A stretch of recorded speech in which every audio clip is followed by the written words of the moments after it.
अजीर उठ कर अब कहाँ जाइएगा, जहाँ जाइएगा हमें पाइएगा। ये इंडियंस की टैगलाइन होनी चाहिए, जहाँ जाइएगा हमें पाइएगा। अभी मैंने परसों एक लेक्चर लिया था जो रेसिज्म इंडिया के खिलाफ बढ़ रहा है और इंडियन टूरिस्ट को कोई पसंद नहीं कर रहा, लेकिन आज हम थोड़ा सा इस पर दूसरा टेक लेंगे। मैंने बोला था कि देखिए 100 इंडियंस, 100 में से 99 इंडियंस बेहतरीन है, बट एक अगर कोई गलती करेगा तो सब भोगेंगे। इंडियंस काफ़ी सॉफ्ट होते हैं और हमको गर्व होना चाहिए कि हम भारत जैसे देश में खामियां हैं, लेकिन ये गर्व की बात है। इंडियंस पूरी दुनिया में फैले हैं और जहाँ जहाँ पे इंडियंस हैं वो वहाँ पे चीज़ों को कंट्रोल करते हैं। जैसे ज्यूज है ना, यहूदी, उनके पास पैसा है, इंडियंस के पास पैसा है, लेकिन एकदम से हेट बढ़ने लगा है। साउथ ईस्ट एशियन नेशंस में हेट बढ़ने लगा है, कोरिया में हेट बढ़ने लगा। साउथ कोरिया में बहुत हेट है, रेसिज्म है। अब मैं नहीं कह रहा हूं कि सब खराब है, अगेन 90% अगर आप बोलेंगे इंडिया से हैं, अरे वाह क्या बात है, बेहतरीन। लेकिन प्रॉब्लम शुरू होती है जब कुछ लोग गलत करते हैं। अब ये टाइम्स ऑफ इंडिया का आर्टिकल है। सिंगापुर में जो इंडिया के खिलाफ कुछ रेसिस्ट पोस्ट, कंसंट्रेशन ऑफ करी, इस तरीके के पोस्ट जो हाल में सर्कुलेट हुए हैं वो चिंताजनक है। सिंगापुर की बात करते हैं, इंडिया की बात करते हैं। आशा करता हूं आप सब बहुत अच्छे होंगे। मेरा नाम है सिद्धांत अग्निहोत्री, स्टडी ग्लोस पे आपका बहुत बहुत स्वागत है। जितना डेवलप्ड सिंगापुर है उतना ही डेवलप्ड आप हो जाओगे। हर दिन एक नई स्किल हम सिखाएंगे आपको। 12 जून से क्लास शुरू हो रही है, तो अगर आप YouTube में ग्रोथ स्ट्रैटेजिस्ट बनना चाहते हो, मजा आ जाएगी गुरु आपको। फटाक से कोर्स को अवेल करें। ये तो एक स्किल है, ऐसी 30 स्किल सिखाई जाएगी, सर्टिफिकेशन कोर्स है। सिंगापुर जो है ना, एक आइलैंड है, आइलैंड कंट्री है वो, 63 आइलैंड से बना हुआ है। बहुत छोटा है सिंगापुर, लगभग 750 स्क्वायर किलोमीटर में फैला है। दिल्ली 1450 किलोमीटर, दिल्ली का आधा है सिंगापुर। मुंबई से भी छोटा है और लखनऊ से थोड़ा बड़ा, आप ये कह सकते हो। लखनऊ 630 स्क्वायर किलोमीटर है, थोड़ा सा बड़ा है। बट ऐसा क्या है इस जगह में? डेवलपमेंट में number 1, purchasing power parity, press में नंबर 1, हर चीज में सिंगापुर इज नंबर 1। तो ऐसा क्या है सिंगापुर में जो ये देश आगे ही बढ़ता जा रहा है और रुकने का नाम ही नहीं ले रहा है? 61 लाख की पॉपुलेशन है, 61 lakhs। और अगर पॉपुलेशन का ब्रेकअप देखेंगे तो ज्यादातर यहाँ पे 90% आपको चाइनीज मिलेंगे, 80%। ठीक है, ये देखिए, क्योंकि चाइना से ही थे भाई, यहीं पे आए थे। अब ये इसका भी मैं आपको अभी बता दूंगा, थोड़ा हिस्ट्री में हम जाएंगे। वैसे सिंगापुर की हिस्ट्री मैंने 4-5 लेक्चर्स लिए हैं। ली कुआन यू की बायोग्राफी मैंने कवर की है, तो आप देख सकते हैं मलाया है और इंडियंस खाली 9% के आसपास है, 9%, दैट्स इट। वो भी ज्यादातर तमिल ओरिजिन के हैं। जो सिंगापुर की ऑफिशियल लैंग्वेजेस है पता है कौन कौन सी? मलाया, इंग्लिश, मैंडरीन और तमिल, ये 4 लैंग्वेजेस हैं। क्योंकि यहां सबसे ज्यादा एथनिसिटी के यहीं पे लोग मिलेंगे। लेकिन ये जो 9% इंडिया है, ये व्हाइट कॉलर्स हैं, रिच अपर क्लास ऐसे हैं। उन्होंने वहां पे बिजनेस बनाया है और तगड़ा बिजनेस बनाया है। सिंगापुर में करप्शन, जीरो करप्शन है। वहां पे आप पता है गंदगी नहीं फैला सकते। सिंगापुर एक एग्जांपल है कि कैसे शहरों को होना चाहिए, कैसे, मतलब आप ये समझिए कि वो अमेरिका से भी अमीर है। सबसे ज्यादा परचेजिंग पावर पैरिटी है, इतना पैसा है सिंगापुर के पास, बेइंतहा। मैरीटाइम इंडस्ट्री में नंबर 1। 2005 में हमने कोऑपरेशन एग्रीमेंट CEPA उनके साथ साइन किया था और तब से इंडियंस वहां पे जा रहे हैं, बस रहे हैं, माइग्रेशन हो रहा है, सब बढ़िया है। च्युइंगम नहीं खा सकते। टॉयलेट, अगर मान लीजिए आपने टॉयलेट गई, ये तो भाई भारत में रूल ले ही जाना, टॉयलेट जाके फ्लश नहीं किया आपने ना, तो $150 का फाइन है। $150, हजारों रुपए, 20-25-30 हज़ार रुपए आपकी जेब से जाएंगे। चांगी एयरपोर्ट दुनिया का सबसे खूबसूरत एयरपोर्ट है। वाटरफॉल खुद ही, आर्टिफिशियल वाटरफॉल इतनी बड़ी बना दी है। बस आपको यहां, वैसे तो कोई भी बिल्डिंग जो है वो शायद 130 मीटर से ऊपर आप नहीं बना सकते, है ना, लिमिट है। ये है सिंगापुर। ली कुआन यू ने बदल के रख दिया। लेकिन फिर जब इंडियंस इतने ज्यादा हैं और एक, वैसे तो PAP जो यहाँ की पार्टी है 1959 से, वही डोमिनेंस में है। अब आप ये देखिए, ये भी दिखाता है कि अगर आप जनता के लिए काम करोगे तो जनता को कोई फर्क नहीं पड़ता कि कम्युनिज्म है, सोशलिज्म है, डेमोक्रेसी, क्या, जनता को बस अगर उनके इंटरेस्ट पूरे हो रहे हैं तो भाई बढ़िया है। और सिंगापुर ये एग्जाम्पल है इसमें। तो 9% इंडियंस ही हैं खाली। ठीक है। बाकी आपको मलाय ज़्यादा देखने को मिलेंगे। अच्छा, मलेशिया से इनका काफ़ी झगड़ा चलता है, इन्होंने आज़ादी मलेशिया से ली थी। सिंगापुर तो एक फालतू का आइलैंड था, है ना, बहुत इंपॉर्टेंट स्टेट ऑफ मलक्का इधर से जाता है, एक इंपॉर्टेंट ट्रेडिंग डेस्टिनेशन। तो पहले पुर्तगाली आए, फिर डच आए, मलेशिया में इन्होंने पैठ बनाई, बगल में सिंगापुर था, बोला कि यहाँ पे भी आ जाते हैं। ईस्ट इंडिया कंपनी आ गई भारत में 1819 में, फिर उन्होंने सिंगापुर को देखा कि इसको एज अ पोर्ट हम डेवलप कर सकते हैं। तो फिर बहुत सारे लोगों को यहाँ पे चाइनीज़ को भरना शुरू किया, यहाँ पे मलेशिया को भरना, मलायस मलकियों के बगल में था। तो ये सब हुआ। बाद में ईस्ट इंडिया कंपनी चाइना चला गया, बोला कि नहीं यार इनके साथ ट्रेड करते हैं क्योंकि यहाँ पे पोर्ट ज़्यादा बढ़िया है। अफीम, इतना अफीम कि सिंगापुर में अफीम आने लगा, मलेशिया के अंडर आया। और फिर वर्ल्ड वॉर 2 जब शुरू हुआ तो जापानियों ने सिंगापुर में कत्लेआम शुरू किया और अल्टीमेटली जापानी गए, फिर मलेशिया से आज़ादी ली। सिंगापुर के हालात इतने ख़राब थे ना कि जो झुग्गी झोपड़ी आप देखते हैं ना, आज दिल्ली में आप चले जाइए सीलमपुर एरिया, या फिर आप मुंबई में धारावी में चले जाइए, वैसे हालात थे, उससे भी बदतर सिंगापुर के।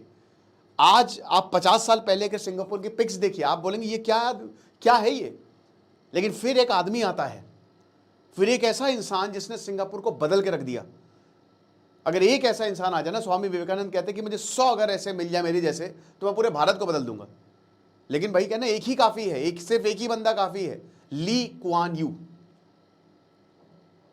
ये बंदा प्रधानमंत्री बनता है सिंगापुर का, पीएपी बनती है, मलेशिया से अलग हुआ, बाद में मलेशिया के साथ भी गया, लेकिन इसने सब करप्शन पे जीरो को टॉलरेंस, एक ईडीबी एशियन डेवलपमेंट बोर्ड बना दिया, सारे इन्वेस्टमेंट यहां पे आने लगे। उसने देखा कि हमारे देश की ताकत क्या है, उसने लोगों को बताया, उसने करप्शन पे नकेल कसी।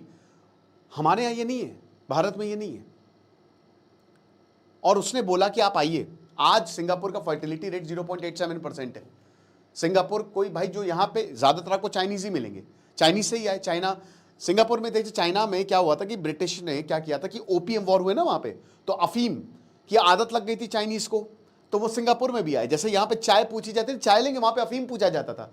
कोई घर में जाता था सिंगापुर में 20वीं सेंचुरी में, तो बोलते थे अफीम लेंगे, कौन से बिस्किट के साथ अफीम लगा दूं, ये हालात थे।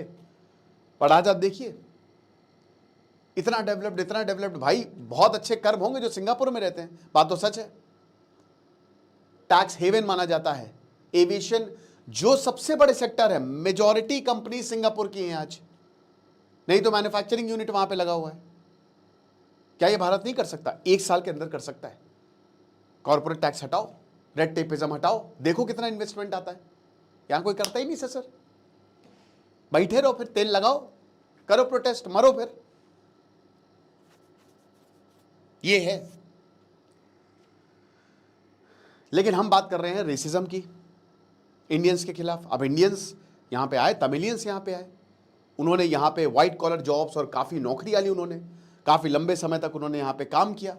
लेकिन फिर धीमे धीमे जो यहाँ के इंडिजीनियस हैं कुछ लोग, वो प्रोटेस्ट करने लगे। और रेसिज्म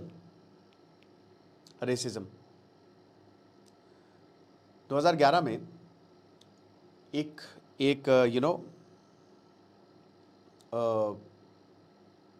इंसिडेंट होता है। चाइनीज कपल यहाँ पे रहता था, बगल में इंडियन कपल रहता था। तो करी भाई, क्या करी, इंडियंस का खाना वर्ल्ड फेमस है पूरी दुनिया में, ठीक है, जितना भी कर लो, जब तक भाई इंडिया का खाना नहीं खाओगे मज़ा नहीं आती। ये यूरोपियन को कोई खाना नहीं होता है। तो करी बना रहे थे, इनको महक आ गई चाइना वालों को, इन्होंने कंप्लेन कर दी, बोले करी बना रहे, महक आ रही है। उसके बाद ये हुआ कि जब तक भैया तुम, जब चाइनीज़ वाले जाए तभी तुम अपने कुकर में करी बनाना। करी मतलब तरी वाली सब्जी जो होती है उसमें महक, ये हालात हैं। 1992 में एक एमपी थे सिंगापुर के, पार्लियामेंटेरियन, उन्होंने बोला था कि मैं इंडियन लोकेलिटी में गया और पिच डार्क है, बिल्कुल अंधेरा था। क्यों अंधेरा था? लाइट थी तब भी अंधेरा था। रेसिज्म का कुछ नहीं हुआ। ऐसे बहुत सारे 2018 में केस हुआ था, जब अटैक हुआ, एक इंडियन के ऊपर रेसिस्ट अटैक हुआ। पिछले मतलब हुए हैं, ऐसा नहीं कि इंसिडेंट हुए, आइसोलेटेड इंसिडेंट हुए हैं। अभी क्या दर्शाता है? इंडियंस को लेकर नफरत। देखिए बहुत सारे प्रोपेगेंडा, अब ये जो हाल ही में हुआ है कॉन्सेंट्रेशन ऑफ करी, इस तरीके की बहुत सारे वीडियो जो सर्कुलेट हुए हैं। 6 जून को सिंगापुर सरकार ने 14 ऐसे पोस्ट को ब्लॉक किया, यूट्यूब पे, एक्स पे, फेसबुक पे, जो इंडियन कम्युनिटी को टारगेट करता है। अब ये बता रहे कि चाइना बेस्ड प्लेटफॉर्म है, ये चाइना से ऑपरेट हो रहा है। और चाइना पाकिस्तान तो इन्फॉर्मेशन वॉरफेयर करता ही है। अब ये पोस्ट है, ये क्राउडेड स्ट्रीट को दिखा रहा है, लिटिल इंडिया, ठीक है, लिटिल इंडिया है ना, वहाँ पे पगोड़ा स्ट्रीट है। अब पगोड़ा स्ट्रीट, और जो सिंगापुर के प्रेसिडेंट उस समय थर्मन थे, है ना, वैसे तो वो श्रीलंकन थे बट उनकी एथनिसिटी तमिलियन थी, तो उनको सेलिब्रेट कर रहे थे, तो देखो इंडियंस को वही कि भीड़ भाड़ गंदगी फैला रहे हैं, बट ऐसा नहीं है भाई। इंडियंस कहीं पे भी अगर आप बाहर जा रहे हैं ना तो बहुत सही तरीके से रहते हैं, ये बात अलग है, ये बात बिल्कुल अलग है कि इंडियंस भाई भाई के साथ सौतेला व्यवहार करता है। जब आप बाहर जाओगे ना तो आपको फॉरेनर्स अच्छे से ट्रीट करेंगे। सबसे ज्यादा बनता कौन है? इंडियन, ठीक है। और मैं ये बहुत, आप देख लीजिएगा, आप देखिए कितने व्लॉग्स देखिए, आप देखिए, मेरे कुछ रहते भी हैं, वो बताते हैं ना कि किस तरीके का व्यवहार होता है। तो मैसेज ये था कि Singapore is being overrun by Indians. Singapore में इंडियंस आ रहे हैं, भर रहे हैं, वो देश को बर्बाद कर देंगे, ऐसी बातें। और वहीं से फिर रेसिज्म जो है वो शुरू होता है। और मैंने क्या बताया, अगर हम बात करते हैं तो 45% जो प्रोफेशनल्स हैं या एसोसिएट प्रोफेशनल्स हैं, they are white collar workers, यानी कि आप पर जॉब। इंडियंस चले जाएं तो इनकी बगिया भद्दा पिट जाएगी इनकी, समझ रहे हो, बैठ जाएगा। अगर इंडियंस जाना शुरू कर दें तो बैंड बजनी शुरू हो जाएगी सबकी। मिडिल क्लास, अपर क्लास और रिच क्लास में इंडियंस आते हैं। 41% जो इंडियन हेडेड रेसिडेंट है वो $10,000 से ज्यादा कमा रहे हैं मंथली इनकम। $10,000, $10,000, 9 लाख, राइट। अभी कितना डॉलर चल रहा है? 9-10 लाख के करीब मंथली इनकम, सही है यार। ज्यादातर होम ओनर्स है, 82%। नेशनल एवरेज 88% है, यानी कि आप ये मान के चलिए कि हर भारतीय के पास वहां पे घर है। 59% इंग्लिश को, वो इंग्लिश बोलेगा, है ना, इंग्लिश एक ऑफिशियल लैंग्वेज है वहाँ की। एक्चुअली क्या हुआ ना कि ली कुआन यू ने बोला कि देखो कितने लोग यहाँ पे रह रहे हैं, जैसे भारत में है ना सारी लैंग्वेजेस को हमने इज्जत दी है, उन्होंने सबको इज्जत दी। जैसे मलेशिया, मलाया बनाओ, है ना, मलेशिया से हमको अच्छे टायर रखने पड़ेंगे। बेसिकली मलेशिया के लिए जो मलेशिया वाला हिसाब किताब है ना, उसका मेन रीज़न ही ये था मलाय को ऑफिशियल रिकॉग्निशन देने का कि मलेशिया से अच्छे रिश्ते करने, क्योंकि मलेशिया को भाई बता रहे ना कि बहुत बढ़िया इकोनॉमी उनकी चल रही थी कि इनसे टाई अप हम अपना कर देते हैं। मलेशिया बगल में ही है, ये चीज़ है। अब क्या किसी को अपसेट होना पड़ेगा? बिल्कुल। 2025 में जो नॉन रेसिडेंट पॉपुलेशन है वो 2.7% तक ग्रो हुई। 0.7% सिटीजन पॉपुलेशन, यानी कि वहां की खुद की पॉपुलेशन 0.7% पे ग्रो हो रही है, और यहां पे 2.7% पे नॉन रेसिडेंट पॉपुलेशन ग्रो हो रही है।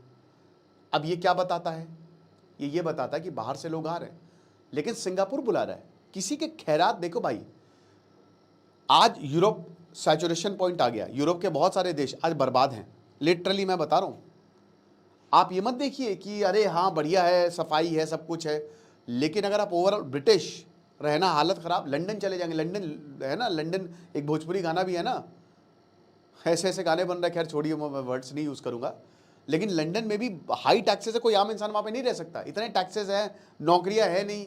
यूरोप की, अमेरिका की जब आप इकोनॉमी को स्टडी करेंगे तो उनके हालात बहुत अच्छे नहीं हैं, लेकिन क्योंकि उन्होंने अपने आप को प्रूव किया है, पॉपुलेशन कम है, रिसोर्सेज ज़्यादा है, तो दिक्कत नहीं होगी। अब जैसे ऑस्ट्रेलिया का एक एग्जाम्पल लीजिए, ऑस्ट्रेलिया में सरकारी जॉब के लिए ढूंढते हैं लोग, आप वहाँ पे घूमने जा रहे तो भी काम कर सकते हैं, वहाँ पे लोग काम ही नहीं करना चाह रहे, और काम इतना ज़्यादा है, ये हालात हैं। और ऑस्ट्रेलिया में तो चाइना, वो दिन दूर नहीं कि अगले 5-10 सालों में ना चाइना का प्रेसिडेंट होगा, कोई चाइना वाला बन जाएगा ऑस्ट्रेलिया का, इतने लोग चाइना के वहाँ पे हैं, ठीक है।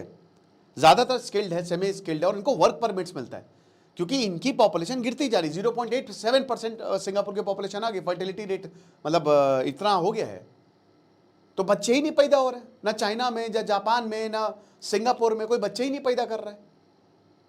पॉपुलेशन हमारी डिक्लाइन पे है, जो कि अच्छी बात है, खुश होइए।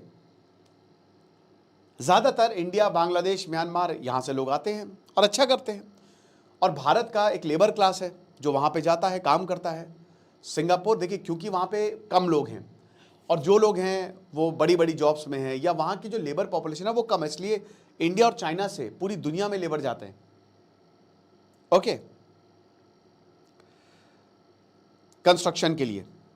अब ज़्यादातर जैसे वर्क परमिट जो है वो मिनिमम, अगर कोई वर्क परमिट के लिए सिंगापुर जा रहा है तो लंबा रह रहा है, 14 से 20 साल तक रह रहा है, इंडियंस की अगर बात करते हैं। लेकिन सिंगापुरियन मेंटालिटी कैसे डेवलप हो जाएगी भाई? अगर कोई इंडियन बाहर भी जा रहा है तो वो दिल से तो इंडियन ही रहेगा, चाहे जो भी हो। हाँ, अगर वहाँ के बच्चे वहाँ पे पले बड़े, अब जैसे जापान का एक अब देखिए जापान में भी यही बुरे हालात हो रहे हैं इंडियंस को के खिलाफ। जैसे एक अभी इंडियन था, अभी उसका मैं इंटरव्यू देख रहा था, वो कह रहा था कि हम 25 सालों से जापान में हैं, हमारे बच्चे जापानी बोलते हैं, वो जापानी लोगों के साथ यहीं पे, और आज हमको एकदम से भगा दिया गया। जो वीज़ा पॉलिसीज़ है ना, मतलब एक तरीके से क्लीनलीनेस ड्राइव शुरू हो रही है कि सबको निकालो निकालो यहाँ से, ये चीज़ है।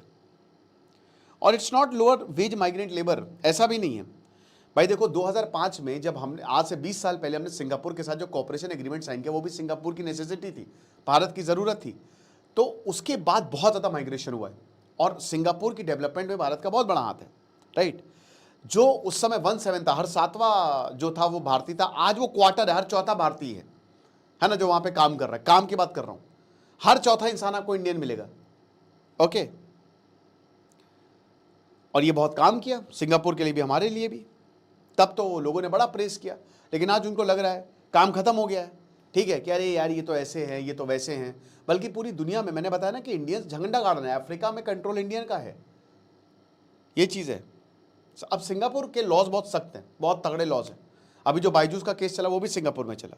वो कहता है कि मल्टी कल्चरल है हम, हमारे यहाँ हर किसी का वेलकम है, लेकिन रेसिज्म आता रहता है, क्या किया जाए, ये पीछे ही नहीं छोड़ रहा। अगर एक भी ऐसा इंसिडेंट होगा तो दिक्कत तो है ही है।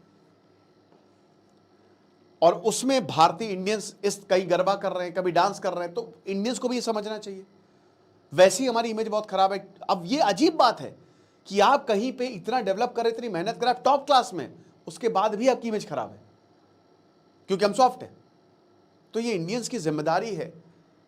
आज भारत जैसा कोई देश नहीं है जहां पे आप जाइए स्विट्जरलैंड में लाखों रुपए देखिए, आप कश्मीर में चले जाइए हजारों रुपए में आप मिल जाएगा आपको ग्लेशियर एक्सप्रेस का पूरा। टूरिज्म में हम अपने आप को मार्केट ही नहीं कर पा रहे हैं।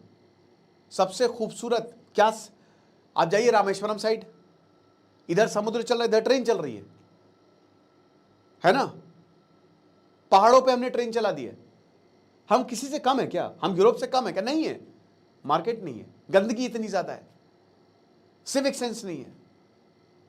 इस पे ध्यान देना पड़ेगा, वरना देखिए दूसरा देश आप कुछ कर नहीं सकते, ठीक है, आप दूसरे देश में रह रहे हैं, कुछ नहीं कर सकते मेरे भाई। अगर इंडिया को अपनी इज्जत सुधारनी है, अपने आप को सुधारना है, तो लोगों को, और मैं फिर से बोल रहा हूं कि इसमें 100 में से 90 लोग जो है वो प्रॉपरली बिहेव करते हैं, लेकिन जो 1-2 है ना, जो गमारता के हर हदें पार करते हैं, उसकी वजह से वो वीडियो सर्कुलेट होती है, पर्टिकुलर वीडियो सर्कुलेट होगी और फिर इंडियंस के खिलाफ हेट होगा, रेसिज्म होगा। आपको क्या लगता है मुझे कमेंट बॉक्स में बताइएगा। खुश रहिए, पढ़ते रहिए। सिद्धांत अग्निहोत्री साइनिंग ऑफ।